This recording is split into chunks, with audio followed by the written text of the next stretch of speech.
están, queridos amigos? Tengan todos ustedes muy buenas tardes. Soy Claudia Rosa Pérez y tengo el enorme gusto de llegar a sus hogares sábado a sábado a las 5 de la tarde a través de las redes de la ONG Fortaleciendo a la Familia. Estamos en el programa Conversando en Familia, que tiene el propósito de plantear diferentes temas de interés para todos, de manera especial para los padres de familia, puesto que consideramos que sobre sus hombros pesa la gran responsabilidad de educar a sus hijos con amor, de cuidarlos, de criarlos, de proveerles todo tipo de principios, valores, virtudes, pero sobre todo enseñarles también con el ejemplo. Tiene que haber coherencia entre lo que se dice y lo que se hace. Es responsabilidad de los padres de familia hablarles a sus hijos de todos los temas. Obviamente será de acuerdo a la edad y a la etapa del desarrollo humano. Cada etapa es hermosa en la vida y tiene algunas características propias y algunos conflictos propios de la edad. Sin embargo, es responsabilidad de los padres procurarles, darles todo el cariño, la atención, la entrega que corresponde, la crianza responsable. Hablarles de temas como el de hoy, por ejemplo, es muy importante. Hoy día vamos a hablar el tema, el valor de la vida. Se debe de cuidar, se debe de proteger y se debe de defender. Vivimos corrientes en el Perú y en el mundo que están diciendo exactamente lo contrario. Y justamente el día de hoy vamos a conversar con nuestra invitada, la señorita Juliana Arroyo López. Ella es una activista pro vida, pro familia, a quien le damos la bienvenida. ¿Cómo estás, Juliana? ¿Cómo te encuentras? Hola, ¿qué tal? Muchas gracias por esta invitación. Estoy muy contenta y expectante de poder compartir junto a toda tu audiencia y sobre todo poder aprender juntos. Me parece muy bien. Y estaba revisando un poco tus referencias y hay bastante que decir, pero quiero darte la oportunidad que tú te presentes y digas a todos quién es Juliana Arroyo. Adelante. ¿Qué tal? Bueno, actualmente yo tengo 24 años, soy vocera nacional del Movimiento Juventud Pro Vida Perú. Asimismo, también soy directora de una escuela política que enseña y forma el tema de activismo pro vida y pro familia. Hacemos tanto activismo social como también activismo político. Estamos también, soy profesionalmente comunicadora social y actualmente trabajo en el área de marketing de una constructora y bueno, estamos dispuestos a poder brindar nuestra juventud en servicio de los demás también, porque el defender la vida es un servicio. Así es. Te felicito por esta bonita trayectoria. Te felicito en calidad de joven porque tienes 24 años, estás en la flor de la juventud, tienes todo un mundo bonito por delante, pero ya estás cultivando estos principios, vamos a decir, eso que es importante que es la vida. Y te digo esto porque a menudo y tristemente se escucha que hay muchos jóvenes, obviamente no son todos, pero hay una tendencia importante de jóvenes que dicen, bueno, la vida es, digamos, el aborto es como sacarme la muela, es así de equivalente. O sea, si yo salgo embarazada porque no me cuidé por esto, por aquello, me aborto, así con una frescura, con una facilidad de palabra flor de piel que llama bastante la atención, como también están diciendo muchos jóvenes, bueno, la eutanasia, cuando una persona adulta mayor ya no va para más, simplemente se le corta la vida y se acabó y asunto terminado y no me hago de problemas, no lo cuido, no lo atiendo. Entonces vemos un poquito, parece que se está perdiendo ese amor y respeto por la vida, por la dignidad de las personas, por nuestros seres queridos. ¿Qué nos podrías tú decir al respecto? Sí, claro, vemos constantemente tipos de etiquetas que queremos ponerle a la vida y nos damos cuenta que en realidad la vida no se puede etiquetar por la condición en la que nazas o en la condición en la que ha sido concebida o en diferentes condiciones, porque nosotros somos dignos y ya por ser dignos tenemos el valor, que es un valor inherente de nacer, de vivir. Y no solo es un valor, sino es un derecho que nadie nos lo puede quitar. Ahora es interesante cómo podemos definir la vida. La vida es un concepto muy amplio, muy amplio. Si hablamos en términos de biología, pues es el inicio desde la concepción hasta su muerte natural y todo ello, ¿no? Es un proceso también la vida. Y podemos hablar también incluso de la filosofía, ya ser un poquito más poetas también, incluso poder hablar sobre la vida. Pero más que todo eso, la vida es el valor del ser humano, lo esencial, la esencia de un ser humano es la vida. Sin la vida el ser humano no es nada, o sea, no existe, no existe, desaparece del faz de la tierra. Lamentablemente, vemos, por ejemplo, ¿no? Hace unos meses en Estados Unidos sacaron el tema del aborto, del fallo Roe and Wade, y fue un fallo que por muchos años maquilló el aborto, hablando de que eso era permitido por un caso de violación que había existido y que en realidad fue una mentira, una excusa para que se permita el aborto. Ahora, ese caso no solamente puede pasar en Estados Unidos, pueden pasar en diferentes lugares. ¿Y qué perdemos? La esencia del ser humano al abrir las puertas a este tipo de casos, de conceptos, que al final de todo lo que hace es no darle el valor adecuado y simplemente desaprovechar un propósito, porque la vida también requiere de propósito. Cada persona es un propósito en este mundo que puede cumplir, que puede llegar muy lejos. Vemos muchos casos, eh, también muchos influencers, muchos actores que han hablado sobre el tema del aborto. Y, por ejemplo, vemos a Nick, un conocido ponente, conferencista, Wishfu, no puedo pronunciarlo bien, pero él dice que nació sin manos, sin piernas, sin sus extremidades, pero aún así sus papás, sus papás decidieron tenerlo. Y ahora es un gran hombre con una gran familia que está trayendo esperanza a muchas personas. Y es un caso tan importante de estudiar porque nos damos cuenta que no hay límites. No hay el límite de que salió embarazada, entonces por esa razón no puede tenerlo, porque no tiene dinero. Pero hay miles de maneras de soluciones. Como activistas, nosotros proponemos el tema de la adopción, que vemos que es una opción que puede ayudar a a las dos personas, tanto la madre como al bebé. Creemos también el tema no solo de adopción, sino también vemos que es necesario el fortalecimiento y el acompañamiento a la mujer. Creo que es una de las cosas que no se hace cuando hay estos casos, sino que van por lo más fácil, que es terminar con la vida de un inocente. Y lamentablemente lo vemos, lo seguimos viendo, y la nueva generación de jóvenes también están impregnándose esos pensamientos.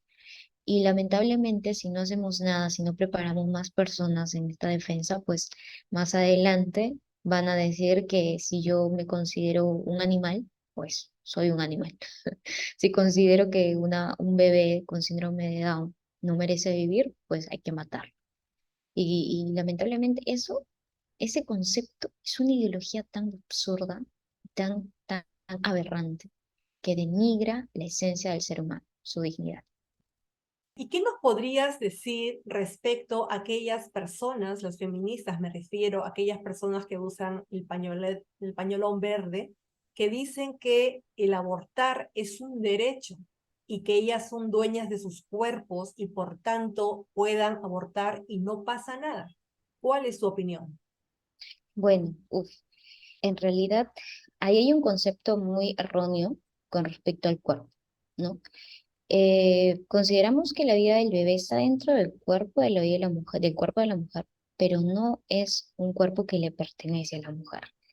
Está dentro, pero no le pertenece en su totalidad, porque sabemos que cada ser humano es autónomo. Por ejemplo, un bebé que es inocente no tiene las capacidades de escoger ni decidir como lo tiene una madre, pero eso no lo impide a tener el valor que tiene. de tener su mismo ADN, su código genético único como el de la mujer. Y ahí hablamos desde el inicio de la vida. Vamos a ir a un concepto del inicio de la vida que inicia desde la concepción. Entonces, si hablamos sobre el inicio de la vida, que inicia de la concepción, que no es una ideología, que no es una idea mía loca, sino es la ciencia, vamos a ver que esto tiene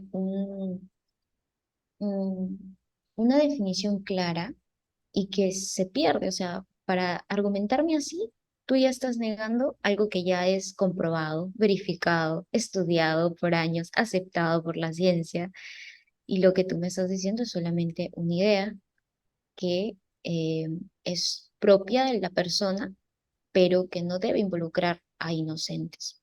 ¿Y qué nos podrías decir de aquellas personas que dicen que aquellas personas feministas, ¿no? Aquellas personas del famoso pañuelo verde, ¿no? Y que tantas actividades y manifestaciones hacen en el Perú y en el mundo, ¿no? Son personas que en muchos de los casos vienen siendo patrocinadas por empresas nacionales, internacionales, que hay intereses superiores también a todo ello.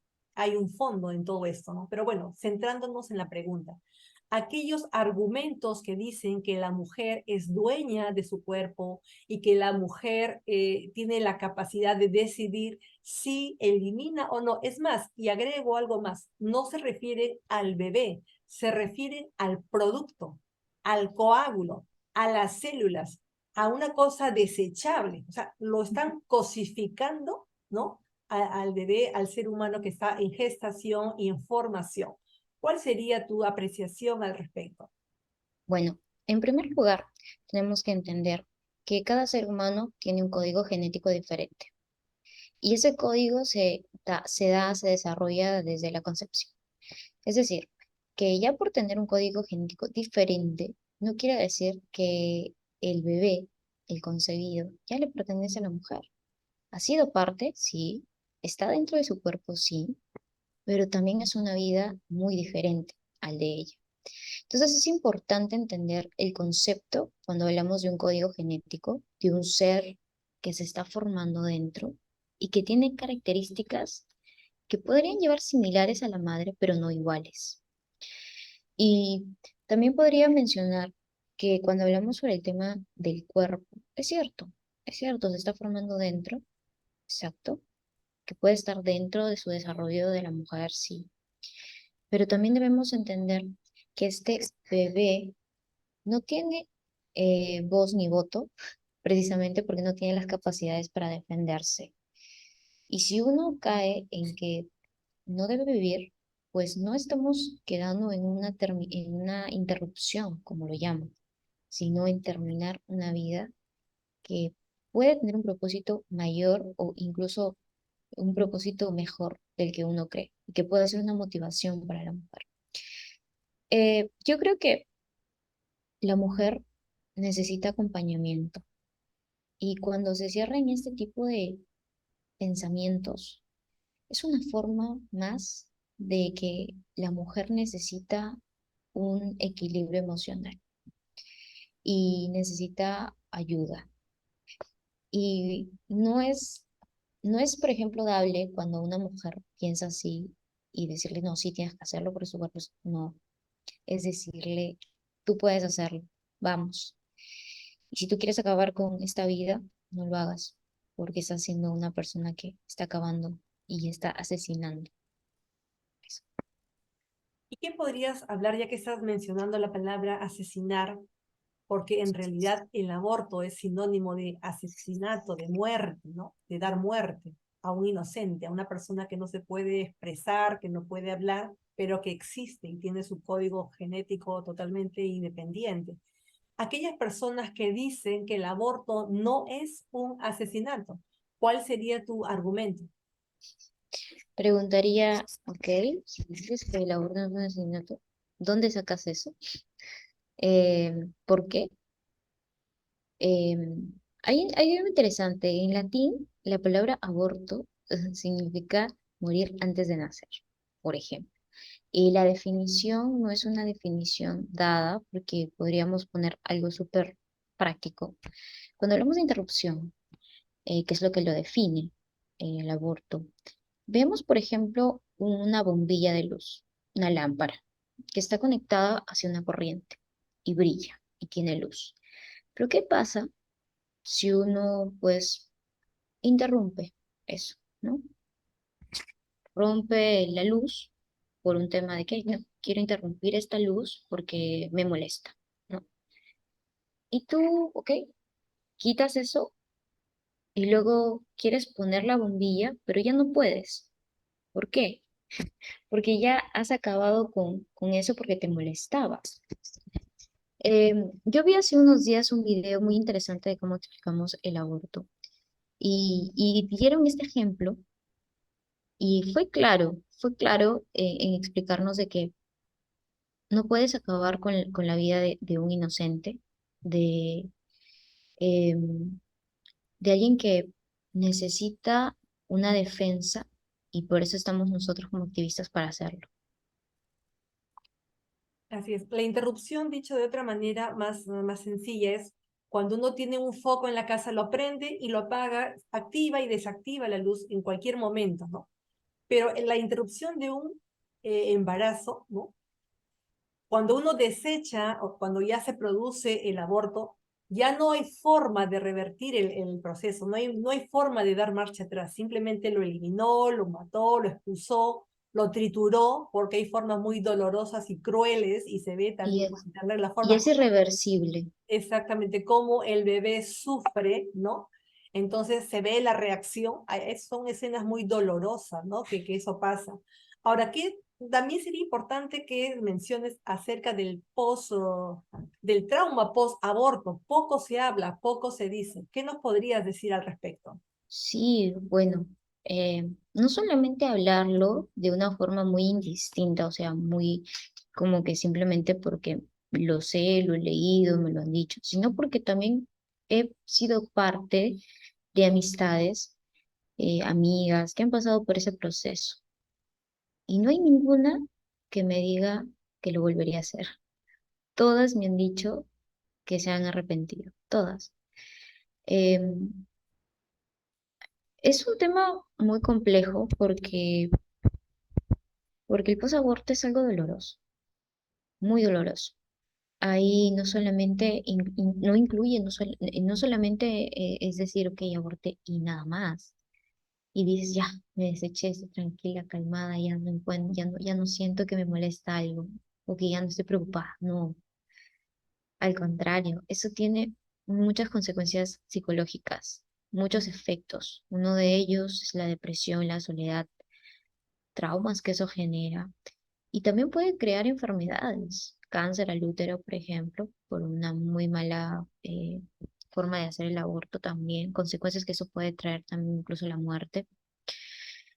Hay algo curioso, por ejemplo, yo cuento un caso de una amiga mía que yo la conocí después del proceso posaborto que tuvo.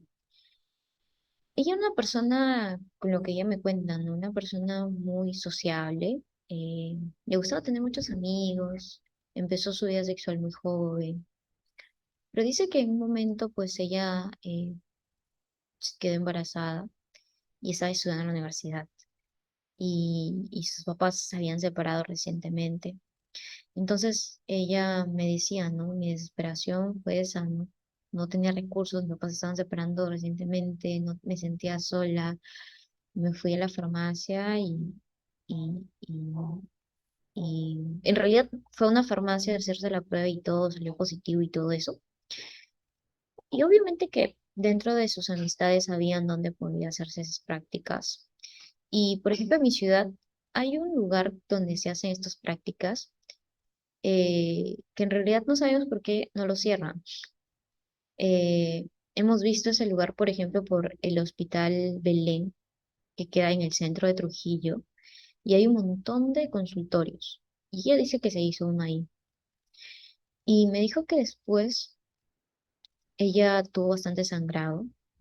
eh, a las finales le dio una infección muy fuerte, que tuvieron que llevarlo al hospital. Y todo lo que ella había querido hacerlo callado, toda su familia se tuvo que enterar porque resultó en el hospital. le tuvieron que hacer toda una limpieza completa y, y estuvo a punto de morirse. Entonces es algo que no es tomarlo en broma. A veces dicen, pero es legal, seguro y gratuito, ¿no? Siempre escuchamos esa frase. Una no es legal porque atenta contra el derecho del inocente. No podemos hablar tampoco que es seguro, porque ¿cómo vamos a explicar algo seguro de un proceso donde dos personas entran al quirófano y solo una sale viva? ¿Dónde hablamos de algo seguro? De ninguna manera. Imposible gratuito, porque todo ese dinero que va hacia este tipo de prácticas tiene una inversión detrás. Y vemos pues una inversión por parte del Planned Parenthood. Y que aquí en el Perú, por ejemplo, Planned Parenthood, que se maquilla como la planificación familiar y todo eso, felicita a los medios de comunicación que incentivan el tema del aborto. El año pasado felicitaron al medio de comunicación de Huayca, como de los promotores de la defensa de los derechos de la mujer, que no sé cuánto. Y si uno se explica y dice, ¿qué derechos de la mujer? ¿Qué pasa si ese bebé que estaba en el vientre era una mujer? Acá se están luchando verdaderamente por los derechos de la mujer. Y, y es que vemos también todo un mercado ahí, todo un negocio Es una industria del exquisito, aborto, es sí, todo. claro, es todo un negocio exquisito de poder, de autoridad, de ganancia sobre todo, Detrás de esto están los grandes laboratorios, están también otros laboratorios. intereses creados, ¿no? Y Sí, efectivamente, como tú dices, no se habla de las secuelas del aborto, no se dice que la mujer está en riesgo, que muchas mueren en ese proceso, que no existe un aborto seguro, que no es gratis porque eso sale del impuesto de todas las personas, no es gratis de ninguna manera. Entonces, ¿qué nos podrías decir tú ahora como joven respecto al acompañamiento de la familia, pero en el entendido también de que la familia debe orientar desde pequeños a los hijos, a los jóvenes, a los adolescentes, ¿no? Sobre la importancia de la vida, sobre la importancia de tomar decisiones adecuadas, de no tener conductas riesgosas para no estar en situaciones complicadas después, ¿no? También, ¿qué nos podrías decir referente, por ejemplo, a que debe haber una buena comunicación entre los padres y los hijos para que siempre haya un lazo, una comunicación permanente, una comunicación fluida, para que los hijos o las hijas, en este caso, recurran a sus padres y a sus madres en primera instancia y no a la amiga, a fulanito, menganito o algo que vio por internet e inducen a hacer otras conductas ya delictivas, ¿no? Porque acá en Perú el aborto está penado, es algo ilegal. sí. ¿Qué nos podrías Eh, decir al respecto? bueno, hay varios puntos. El tema de la comunicación creo que es importante en todos los aspectos de la vida del ser humano. Nosotros somos seres sociales, entonces obviamente la comunicación nunca debe faltar en cualquier etapa de nuestra vida. Aún más cuando es en el nicho familiar. Creo que muchas veces los padres quieren que sus hijos sean formados, pero no formados por ellos, sino formados por las escuelas, formados por los medios de comunicación, formados por los videojuegos. Y la presencia de los padres es ausencia total, porque tienen que trabajar, porque tienen que hacer esto y el otro. Yo no soy mamá, pero yo hablo como hija, por ejemplo, ¿no? Cuán importante es tener la presencia de los padres en cada momento de nuestra vida, porque son ellos el ejemplo, ¿no? Si vemos un mal ejemplo, obviamente que nuestra mente va a tener ese ejemplo de nuestros padres de todo el tiempo. Pero cuando los padres son ejemplares, o sea, se esfuerzan por dar el ejemplo, la comunicación, de que están al tanto de cómo va el niño, cómo va avanzando, cómo va progresando en sus objetivos desde pequeño, pues el niño no solamente no solamente crece con ese acompañamiento, sino con seguridad y entiende el valor que tiene porque sabe que sus padres le dan ese valor, ese espacio. Y muchas veces, mayormente, cuando no es así, hay heridas, hay traumas, hay cosas del pasado que cuando uno es adolescente, cuando uno es joven, sale a relucir, ¿no? En el caso de los feministas, mayormente, Son casos interesantes porque mayormente y gran porcentaje vemos a muchos padres ausentes en sus vidas o padres que les han hecho daño. Algo importante también que uno debería saber de los hijos es que la confianza se construye. Y no es que el papá le tiene que decir, hijo, confía en mí, sino que con su muestra de ejemplo, uno va diciendo, mi papá o mi mamá es una persona con la cual yo puedo confiar, porque me ha dicho esto, porque veo esto, porque me enseña esto. Entonces vemos cosas muy importantes.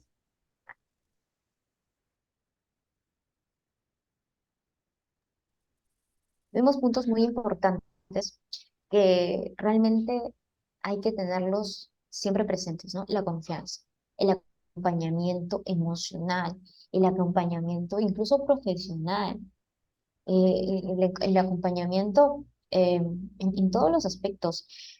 Hay un tema también importante dentro de la participación de los padres en la vida de los hijos.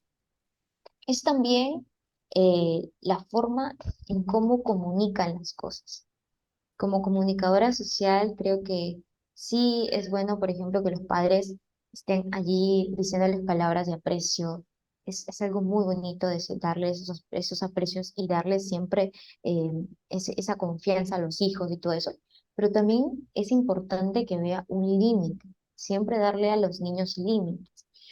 Yo creo que entendí el valor de la vida por el ejemplo que he tenido con mis papás, que siempre han valorado mis esfuerzos, siempre me han llevado a tener confianza en mí misma y cosas así. Y más aún con mi fe, ¿no? Yo creo que la fe que tengo al Señor, a Dios, es importante en mi vida, que ha influenciado también en potencializar mi perfil con los anhelos que he tenido en Dios, los objetivos que me he propuesto y que siempre he anhelado alcanzar. Creo que todo se ha ido relacionando, tanto mis padres, mi fe, como también mis amigos alrededor, ¿no? Desde muy chiquita mis papás me enseñaron valores y creo que son valores que no olvido, valores que llevo hasta el día de hoy, tanto el respeto, la responsabilidad, la puntualidad, pero también creo que uno de los valores que siempre tengo presente es el respeto a los demás, porque me enseñaron a respetarlos a ellos, ellos me han respetado mucho y eso yo lo practico siempre. Así es, la clave de todo, la piedra angular es la educación con valores, con principios. El respeto es fundamental y empezando el respeto a uno mismo, a su cuerpo, a su integridad, a su persona, ¿no? A su familia, a su entorno, a sus hermanos, a sus padres, a la sociedad. Y bueno, eso se va ampliando.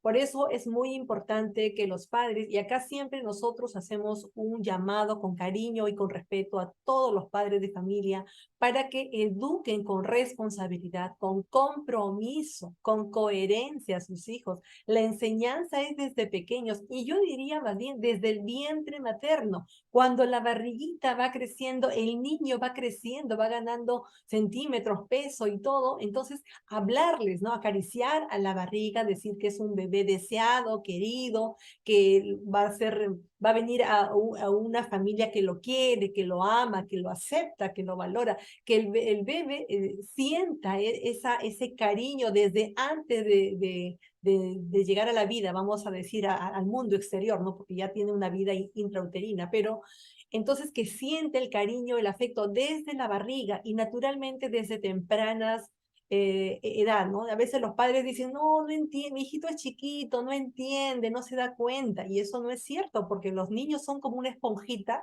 todo Sí, van absorbiendo, todo van viendo lo bueno y lo no tan bueno. Por eso de acá también nosotros siempre exhortamos a los padres de familia a asistir masivamente a las escuelas para padres de familia que justamente se desarrollan en los colegios de manera especial. Vemos sí, con tristeza, por ejemplo, en un aula de 30 padres que asisten 10 o 15. Entonces, ¿y qué pasó con el resto? Entonces, no, yo creo que queda una exhortación siempre con respeto a que los padres asistan a las escuelas para padres, porque son centros de formación, son centros donde van a interactuar con otros padres de familia, van a contar sus experiencias, sus testimonios, van a aprender muchas cosas interesantes, ¿no? Como la crianza, cómo manejar o gestionar las emociones, cómo acercarse al hijo o a la hija para conversar de tantos temas. Realmente el joven de ahora necesita conversar fluidamente con sus padres, porque si el padre no le aconseja, si el padre no le avisa, no le advierte, no le da la información, ¿dónde la va a aprender? En la calle. En la calle y a veces de la peor manera. ¿Dónde lo va a aprender? En la internet. También de la peor manera. O con youtubers que tienen una ideología marcada, una corriente marcada. Entonces los pudiera llevar a otros caminos o confundir, ¿no? Yo creo que Sí, las sí. cosas tienen que estar muy claras desde la casa y son los padres los primeros y principales educadores. El colegio puede reforzar naturalmente, pero la formación nace de casa, de todas Sí, sí. maneras de casa. ¿Y qué nos Y podrías decir referente por qué existe últimamente mucha precocidad, mucho adelanto a las relaciones sexuales por un lado y por el otro lado la ESI, la educación sexual integral en los colegios? ¿Qué nos podrías decir al respecto? bueno, lo que es importante allí, porque hablamos sobre educación desde casa, ¿no? En casa, cuando se tienen que hablar de esos temas, pues los padres tienen todo el derecho de saber cuándo, en qué momento y cómo, ¿no? Eso sí. Pero ¿qué pasa ahora actualmente? En las escuelas se promueve mucha promiscuidad en realidad, porque hablamos sobre prevención, como lo habla Leslie, ¿no? De la educación sexual integral. Habla de tanta prevención que en realidad no es una prevención, sino una motivación para que muchos niños muchas veces empiecen a tener curiosidad de esas cosas. Por ejemplo, yo recuerdo en un colegio, a mí me explicaban sobre el tema sexual y todo eso, pero antes de hablar sobre ese tema, mis papás fueron los primeros que me dijeron, cuando tenía yo una edad con mayor entendimiento, me iban explicando poco a poco, según la edad determinada, según mi entendimiento también de las cosas. Y yo entendiendo. Entonces, por ejemplo, yo no, en mi educación, yo nunca tuve se podría decir, un mensaje de decir, ok, eso fue gratuito. No, en mi educación fue, guarda, guarda tu cuerpo, que tú mereces un respeto a tu cuerpo, guarda, guárdate de personas que quieran jugar contigo, guárdate de esas personas que quieran solamente darte besos, cosas así. Y para mí eso fue una enseñanza que hasta el día de hoy lo tengo, que no fue necesidad de yo decir, ah, uso preservativo y ya. No, para nada. Sino fue para mí el mensaje que tuve desde muy chiquita era, cuida, cuida tu cuerpo. Tu cuerpo es un tesoro, tu cuerpo es una obra de arte, tienes que cuidarlo, tienes que honrarlo, tienes que protegerlo de todas esas cosas, de todas esas personas que a veces quieren hacerte daño, cosas así, ¿no? Y ahora actualmente, por ejemplo, ese tipo de cosas no te lo dicen. Te dicen, si tú crees o tomas la decisión de empezar tu vida sexual cuando tú desees, en el momento que tú te sientes preparada, usa un preservativo. Y, y es algo que creo que tiene que ver con cómo están educando a los jóvenes. Ayer me compartían contenido de un colegio en Lima que hablaban sobre el tema de qué pasaría si este niño se mete con el otro niño y se aman y se cuidan y se respetan y todo tan bonito, todo color de rosas. Y qué pasa si están juntos, siendo adolescentes, y es su forma de decidir quién le gusta, quién no, y cosas así? Y yo digo, ¿para qué grabes esto? Para primera y secundaria. Yo, ¿qué? ¿Cómo es posible que estén enseñando esas cosas sin pedir permiso a los padres? Porque ya es un tema de hablar sobre la sexualidad. Y es importante que los padres sepan qué están hablando en la escuela sobre sexualidad. ¿Qué pasa si en el colegio dicen, ok, y se ha visto casos que enseñan sobre el tema de educación sexual integral, pero imagínense que el que enseña es un profesor pedófilo? ¿Qué va a enseñar? Va a enseñar cosas buenas, va a enseñar eh, cosas con valores, ¿qué voy a enseñar? Y, o una mujer que tiene, pues, interés por los niños, o sea, una profesora que tenga interés por los niños, o que sea muy promiscua también, y le está enseñando a tantos niños cómo qué hacer y qué no hacer, qué poses hacer y qué poses no. Entonces son cosas que, y lo pueden tomar en broma. En la academia, por ejemplo, ¿no? Uno cuando se está preparando en la academia universitaria, siempre los temas de conversación o para que los jóvenes entiendan sobre el tema que se está tocando dentro de los temarios, siempre te meten cosas sexuales, cosas así. Los Es profesores que son, todo está hipersexualizado, desde el colegio, desde los medios de comunicación, la música, los bailes, las bromas, las películas, los cines, en el teatro, en el día a día, todo está hipersexualizado. Y acá así. debiera enseñarse una educación sexual, sí, pero con valores, donde el niño, el joven, el adolescente, en este caso el puber o el adolescente, se valore, se cuide su cuerpo, evite tocamientos que no quiere, que no están bien, que no están consentidos, y bueno, respetar su cuerpo y del otro. Entonces, las cosas en su momento son adecuadas, no hay necesidad de quemar o adelantar etapas. Yo Sí, recuerdo en este momento con bastante claridad cuando en Huancayo unos padres de familia quemaron los libros, aquellos denominados libros pornográficos, donde había un link para ingresar a lo que es las formas de masturbarse, los juegos, ¿no? Entonces, la exploración, el poliamor y tantas cosas, motivando, auspiciando a que los chicos de manera masiva despertar eso, ¿no? Y sobre todo que esto estaba a la espalda de los padres. Los padres nunca fueron consultados, los padres nunca se enteraron, sino hasta que esto salió a la luz y fue todo un tema, ¿no? Todo un escándalo.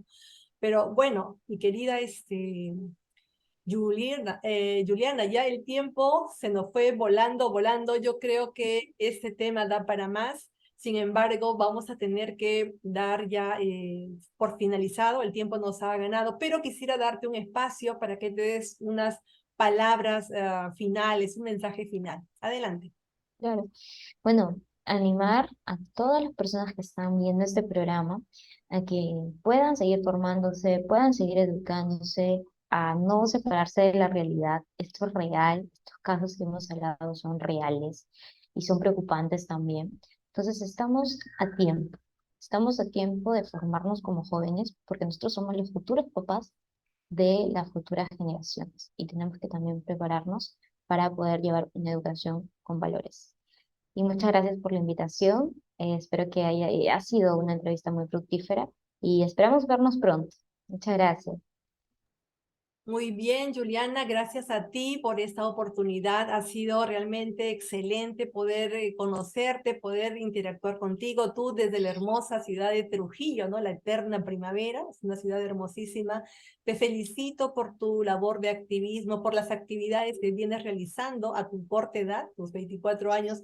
Eres un bonito ejemplo para muchos jóvenes, ¿no? Entonces, te felicito y bueno, también quisiera agradecer a las personas que se han estado conectando y han llegado hasta este momento. Muchísimas gracias. Igualmente agradecer a las personas que hacen réplica de esta entrevista, a sus familiares, a sus contactos o a las personas que consideren que este tema puede ser importante o que tienen hijos en etapa escolar o adolescentes, ¿no? Porque hay que hablarles de estos temas también, es importante, ¿no? Y la educación es de los padres definitivamente. El niño va a saber, va a tener información adecuada, segura, confiable con los padres, porque los padres siempre van a querer su bien, nunca su mal. Entonces hay que orientar bastante, conversar bastante con nuestros hijos, que la familia sea un lugar de armonía, de buena vibra, de cosas lindas, ¿no? De amarse, de quererse, de respetarse, de aceptarse, de valorarse muchísimo, muchísimo. Y bueno, vivan la vida.